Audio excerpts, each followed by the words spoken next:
پھپھو اور خالاؤں کا فرق ہے، یہ کیوں ہمارے معاشرے میں اتنا زیادہ ہے کہ خالاؤں کی سائڈ کو ہم زیادہ تھوڑی ترجیح دیتے ہیں لیکن پھپھو لوگوں کو ہم ولن ہی سمجھتے ہیں؟ نہیں، اس کی وجہ دیکھیں، ایک تو پاکستان میں جو مرد ہے اس کی ایک فیملی سسٹم کے اندر ضرورت سے زیادہ طاقت ہے، ایکویلٹی کا نہ ہونا ہے، ٹھیک ہے نا جی. اور دوسری جو چیز ہے جو کہ میں سمجھتا ہوں وہ یہ ہے کہ پاکستان کے اندر ہم نے پتہ نہیں یہ کیوں سوچ لیا ہے کہ ہم نے بیوی کے ماں باپ کی عزت نہیں کرنی، لیکن بیوی نے ہمارے ماں باپ کی عزت کرنی ہے.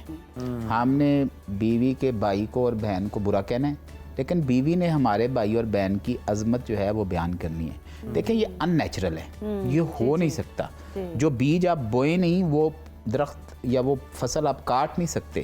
اس لیے یہ جو میں ایک میرے کلائنٹ تھے اور ان کا ایک مسئلہ تھا، تو میں نے پاکستان کے اندر نا جو سائیکالوجسٹ ہیں یا سائیکیٹرسٹ ہیں، انہوں نے ایک بڑا پرابلم کیا ہے کہ انہوں نے جو ڈپریشن اور انگزائٹی ہے نا اس کو ایک مرض بنا دی ہے. یعنی کہ کوئی بندہ ڈپریشن میں انگزائٹی میں اسے کہتے ہیں آپ لیگزوٹانیل کھائیں، آپ فلاں ٹیبلٹ کھائیں، آپ کو او سی ڈی ہے. لوگوں کو بڑی جلدی جو ہے نا ان کو فریم کر دیتے ہیں کہ جی لیبل کر دیتے ہیں. میری جو لائف کوچنگ ہے نا، میں یہ سمجھتا ہوں کہ انگزائٹی اور ڈپریشن کوئی مرض نہیں ہے.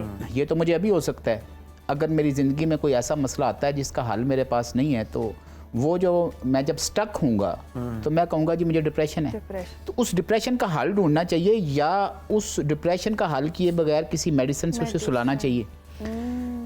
یہ جو لائف کوچنگ ہے نا یہ پاکستان میں اصل میں ہے نہیں تھی، اور پاکستان کے اندر لوگ یہی سمجھتے تھے کہ جب بھی کوئی مسئلہ ہوگا ہم نے سائیکیٹرسٹ کے پاس جانا. سائیکیٹرسٹ تو ان لوگوں کو ڈیل کرتے ہیں جو کہ کسی مینٹل ڈس آرڈر کا شکار ہوتے ہیں پرماننٹ، جو زمانہ امن میں بھی پرامن نہیں ہوتے. تو اب بھی وہ جو کلائنٹ کی میں آپ کو بات بتا رہا تھا کہ اس نے مجھے جب کہا کہ جی مجھے جو ہے نا وہ یہ مسئلہ ہے کہ بھئی میری جو بیوی ہے وہ میرے ماں باپ کی عزت نہیں کرتی.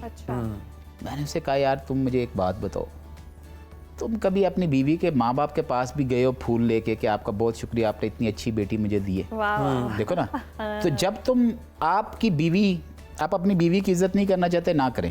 اس سے جھگڑنا چاہتے ہیں 10 دفعہ جھگڑیں، آپ اسے مرعوب کرنا چاہتے ہیں کریں، لیکن گھر میں عمل لانے کے لیے ایک کام کر لیں، سادہ سا کام ہے، اپنی بیوی کے ماں باپ اور اس کے بہن بھائیوں سے پیار شروع کر دیں. بیوی سے نہ کریں، وہ بیوی آپ کے پیار کے بغیر بھی ساری زندگی آپ کے ساتھ گزار دے گی.